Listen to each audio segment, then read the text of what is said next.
Assalamu alaikum friend, my name is Tanveer Atik and I am your computer science teacher. In this video, we will discuss about two-day paper of computer science. Let us start question number 1. Question number 1 was about MCQs based. The answer key of all MCQs will be shared in your WhatsApp group.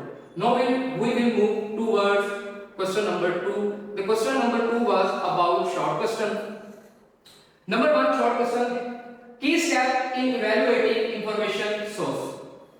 Basically हमारे पास different types के क्या होते हैं की steps होते हैं, जिनमें हमारे पास नंबर 1 जो की स्टेप है वो क्या है, चेक दी क्रेडिबिलिटी। यहां पर हम ऑथर की क्रेडिबिलिटी को क्या करते हैं, चेक करते हैं। किस तरह से चेक करते हैं, हम ऑथर की क्वालिफिकेशन एंड रेपुटेशन को क्या करते हैं, चेक करते हैं, क्योंकि ऑथर हमें क्या चीज प्रोवाइड करता है, इंफॉर्मेशन प्रोवाइड करता है। सेकंड जो पॉइंट हमारे पास है वो क्या है, हमारे पास वेरीफाई एक्यूरेसी। इसमें जो ऑथर हमें इंफॉर्मेशन प्रोवाइड करता है हम उसको चेक करते हैं कि आया ये इंफॉर्मेशन हमारे पास ठीक भी है या नहीं। कैसे चेक करते हैं, हम उसको क्रॉस चेक करते हैं। किस तरह चेक करते हैं मेरा बेटा, क्रॉस चेक करते हैं।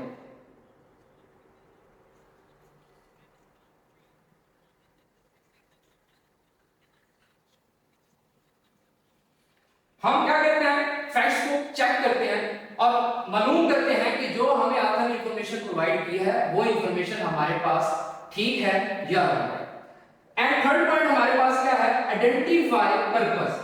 थर्ड पॉइंट हमारे पास क्या है, आइडेंटिफाई पर्पस। अब हम यहां पर इंफॉर्मेशन को डिटरमाइन करते हैं कि इंफॉर्मेशन जो हमें प्रोवाइड की गई है वो अकॉर्डिंग टू रेलेवेंट हमारे टॉपिक से रेलेवेंट है या नहीं। फिर हम आते हैं क्वेश्चन अपने पॉइंट नंबर 4 पर, जिसमें हम बताते हैं कंसीडर टाइमलाइन। अब जो इंफॉर्मेशन हमें ऑथर प्रोवाइड करता है हम चेक करते हैं कि वो इंफॉर्मेशन हमारे पास क्या है, करंट भी है या ओल्ड है। तो ये हमारे पास बेसिकली की स्टेप्स है, जिनमें हमने 4 स्टेप्स पढ़े हैं, जिसमें हमारे पास पहला जो स्टेप था वो चेक क्रेडिबिलिटी था, दूसरा जो स्टेप था हमारे पास वेरीफाई एक्यूरेसी था, तीसरा जो स्टेप था हमारे पास आइडेंटिफाई पर्पस एंड फोर्थ जो स्टेप है हमारे पास कंसीडर टाइम। अब हम क्वेश्चन नंबर 2 पे चलते हैं, जिसमें हमें बताना है कि डाटा शेयरिंग की रिस्पांसिबिलिटी क्या है। अब डाटा जब भी हम शेयर करते हैं तो यूजर की रजामंदी से हम अपने डाटा को क्या करते हैं, शेयर करते हैं। इससे हमें फायदा क्या होता है, इसमें हम यूजर्स के डाटा को क्या करते हैं, प्राइवेसी प्रोवाइड करते हैं और उसके डाटा को क्या करते हैं, प्रिवेंट करते हैं। ये हमारे पास क्या है, रिस्पांसिबिलिटी ऑफ डाटा शेयरिंग। इससे यूजर के राइट्स को हम यूजर के डाटा को क्या करते हैं, प्रोटेक्ट करते हैं। नेक्स्ट क्वेश्चन हमारे पास है differentiate between fishing and farming.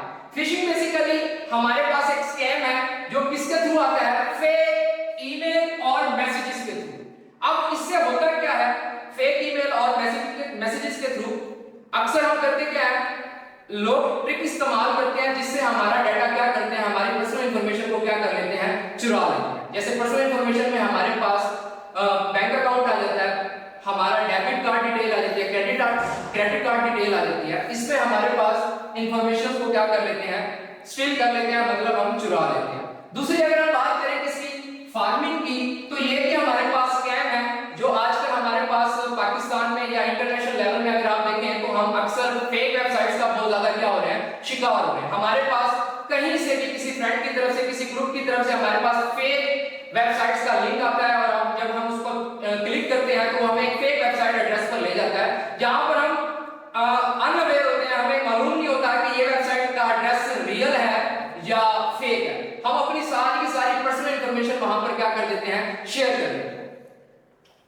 Next question हमारे पास है जी ethical consideration in term of use. Ethical consideration in term of use ये हम क्या देता है, ये प्रोटेक्ट करता है यूजर राइट्स को और responsibilities and limitations using digital environment. अब इसके अंदर होता क्या है, इसमें हम यूजर को इजी टू अंडरस्टैंड कर सकते हैं कि हमारी ये टर्म एंड कंडीशन है जिसमें हम आपके ये इन राइट्स को, रिस्पांसिबिलिटीज को और लिमिटेशंस को हम क्या करेंगे, प्रोटेक्ट करेंगे। नेक्स्ट क्वेश्चन हमारे पास है जी important term of use. Important term of use. अब टर्म ऑफ यूज बेसिकली हमारे पास क्या होता है, एक लीगल एग्रीमेंट है। ये लीगल एग्रीमेंट होता है between user and service provider के दरमियान, जो ये डिफाइन करता है दैट डिफाइन हाउ प्रोडक्ट और सर्विस कैन बी यूज्ड। इसको हम क्या बेसिकली कहते हैं, term of use and terms and condition. Term of use and terms and condition. In term of use and term and conditions की base पर आप online क्या करते हैं, शॉपिंग करते हैं। जैसे फॉर एग्जांपल हमारे पास ऑनलाइन प्लेटफॉर्म सबसे बड़ा जो पाकिस्तान में है वो क्या है, दराज है।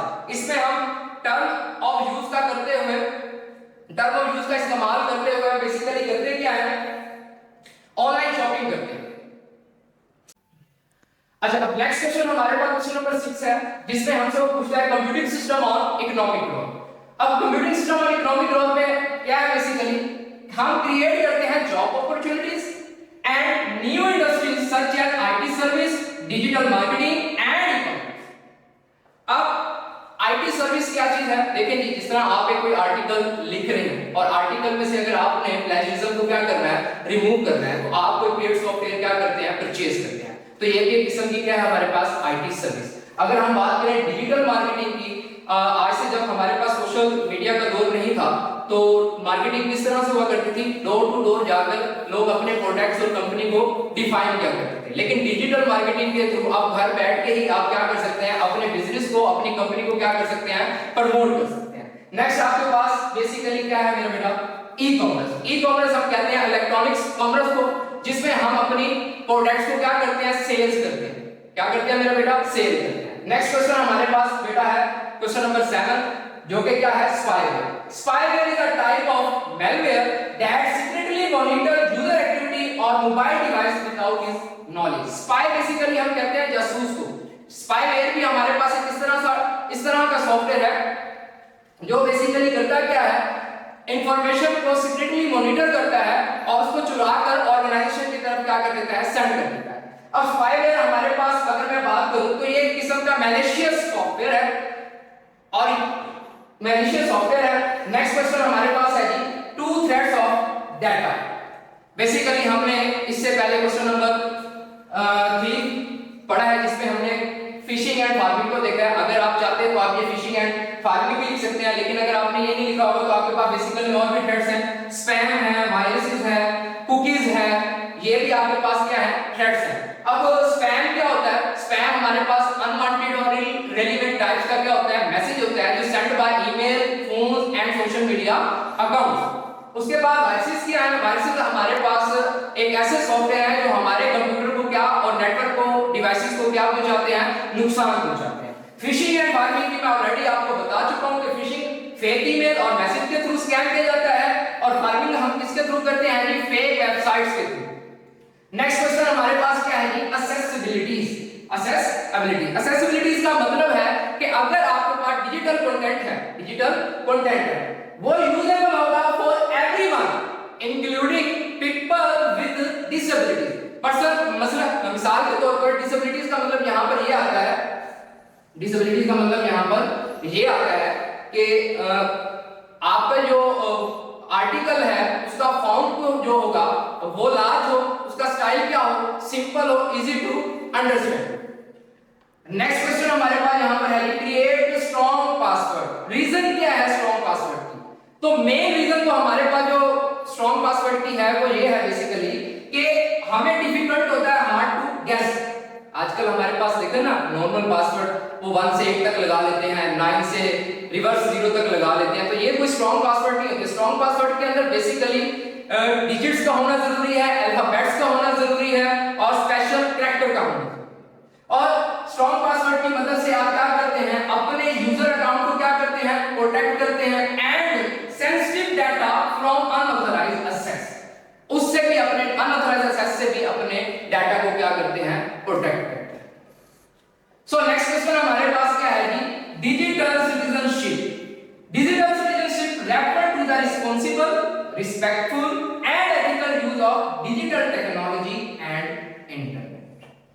नेक्स्ट क्वेश्चन हमारे पास है जी, human machine collaboration. Human machine collaboration मतलब ह्यूमन का मशीन के साथ मिलकर काम करना, ह्यूमन का मशीन के साथ मिलकर काम करना। अब होता क्या है, जब भी ह्यूमन मशीन के साथ मिलकर काम करेगा तो इससे मिलने वाले रिजल्ट हमारे पास क्या होंगे, मोर एफिशिएंट होंगे और हमारी जो वर्किंग होगी वो क्या होगी, फास्ट होगी। Now we will move about long questions. Long question number 1. What is meant by understanding the term of use and explain the common classes found in term of use? First of all, हमने term of use को क्या करना है? Understand करना है. इसका मतलब क्या है? जैसे कि हमने short question में term of use को understand किया था. Term of use is a legal agreement between user and service provider that define how product and service can be used. Term of use को basically हम term and condition भी कहते हैं. अब हम बेसिकली किसको रीड पढ़ेंगे? कॉमन क्लासेस को पढ़ेंगे. कॉमन क्लासेस हमारे पास क्या है? Common classes that are designed to protect the service and provide the user. ये बेसिकली हमने डिजाइन किया है अपने आप को सिक्योर करने के लिए, अपने आप को प्रोटेक्ट करने के लिए. इसमें जो हमारे पास फर्स्ट पॉइंट है वो है यूजर ऑब्लिगेशन. यूजर ऑब्लिगेशन में होता क्या है? What is expect from the user while using the service. Service provider user से एक्सपेक्ट करता है. क्या चीज एक्सपेक्ट करता है? For example InDrive require user to provide a valid phone number. Service provider जैसे कि हमारे पास इन ड्राइव है, वो यूजर से क्या एक्सपेक्ट कर रहा है कि वो अपना वैलिड फोन नंबर हमें क्या करे? प्रोवाइड करे. नेक्स्ट जो हमारे पास पॉइंट है वो है दी लिमिटेशन ऑफ लायबिलिटीज. इसमें सर्विस जो प्रोवाइडर होता है वो हर प्रॉब्लम के लिए जिम्मेदार नहीं होता. जैसे कि यहां पर हमें बताया जा रहा है service provider is not responsible for every problem और delay that may occur. For example जिसमें हमें बताया गया है कि online banking app temporary down time. अब सर्विस प्रोवाइडर क्यों नहीं रिस्पांसिबल? जैसे कि आपके पास ऑनलाइन बैंकिंग ऐप है जो टेंपरेरी तौर पर क्या हो जाती है? डाउन हो जाती है. बैंकिंग सेक्टर इसका रिस्पांसिबल नहीं है. नेक्स्ट हमारे पास जो पॉइंट है वो है जी प्राइवेसी एंड डाटा यूज. अब प्राइवेसी एंड डाटा यूज में हम एक्सप्लेन करते हैं कि how user data is collected, stored and protected. कि यूजर किस तरह से डाटा को कलेक्ट करता है, फिर स्टोर करता है और फिर इसको क्या करता है? प्रोटेक्ट करता है. This is the important about data privacy. ये किसके लिए है? हमें डाटा प्राइवेसी के लिए. इसमें हमारे पास जो एग्जांपल है वो बेसिकली क्या है? WhatsApp. जब आप WhatsApp ऐप के थ्रू रिसीवर को मैसेज सेंड करते हैं तो किस फॉर्म में जाता है? इनक्रिप्टेड फॉर्म में जाता है. वो किस फॉर्म में जाता है? इनक्रिप्टेड फॉर्म में जाता है. सेकंड लास्ट जो हमारे पास है वो क्या है? Intellectual property rights.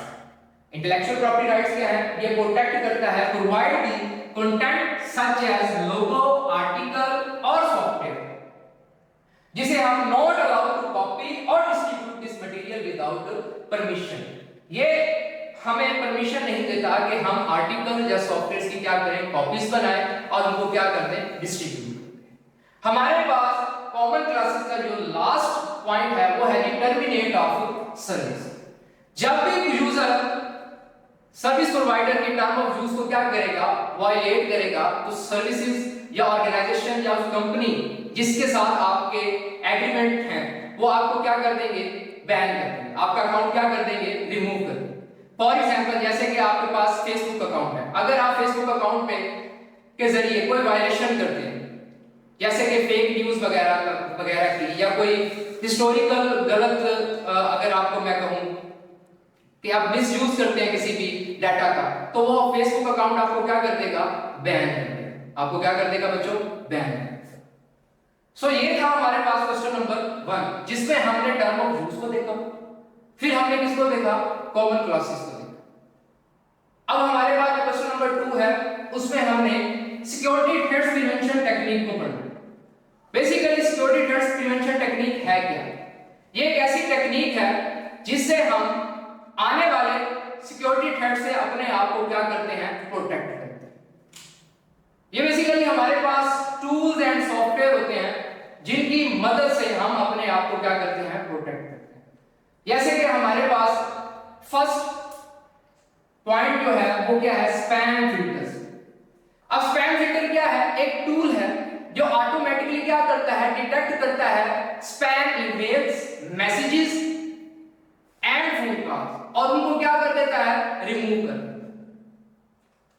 जो सेकंड पॉइंट हमारे पास क्या है वो है एंटीवायरस सॉफ्टवेयर. अब एंटीवायरस सॉफ्टवेयर क्या करता है? एंटीवायरस सॉफ्टवेयर बेसिकली आपके सिस्टम से वायरस को डिटेक्ट करेगा और उसको सिस्टम से क्या कर देगा, रिमूव कर देगा। नेक्स्ट आपके पास जो पॉइंट है वो क्या है, कुकी मैनेजमेंट। अब कुकी मैनेजमेंट क्या है, कुकी जैसे कि मैंने आपको बताया था कि ये हमारे पास क्या होती है, स्मॉल स्टोर्ड फाइल होती है। क्या होती है हमारे पास, स्मॉल स्टोर्ड फाइल होती है। तो कुकी मैनेजमेंट के थ्रू हम इन स्मॉल स्टोर्ड फाइल को क्या कर सकते हैं, कंट्रोल एंड मैनेज कर सकते हैं और इनको अपने ब्राउज़र से क्या कर सकते हैं, रिमूव कर सकते हैं। जो सेकंड लास्ट पॉइंट है हमारे पास वो है रिकॉग्नाइज फिशिंग। अब रिकॉग्नाइज फिशिंग के अंदर हम क्या करते हैं, आइडेंटिफाई करते हैं फेक ईमेल और मैसेज को और उसको क्या कर देते हैं, रिमूव कर देते हैं। लास्ट पॉइंट हमारे पास आता है guarding against pharming. Guarding against pharming में हमें बकायदा बताया गया है कि आपने फेक वेबसाइट्स और लिंक से कैसे अपने आप को क्या करना है, प्रोटेक्ट करना है। हमारे पास वैलिड लिंक या वैलिड वेबसाइट एड्रेस वही होगा जिसके स्टार्ट में हमें क्या मिले, https://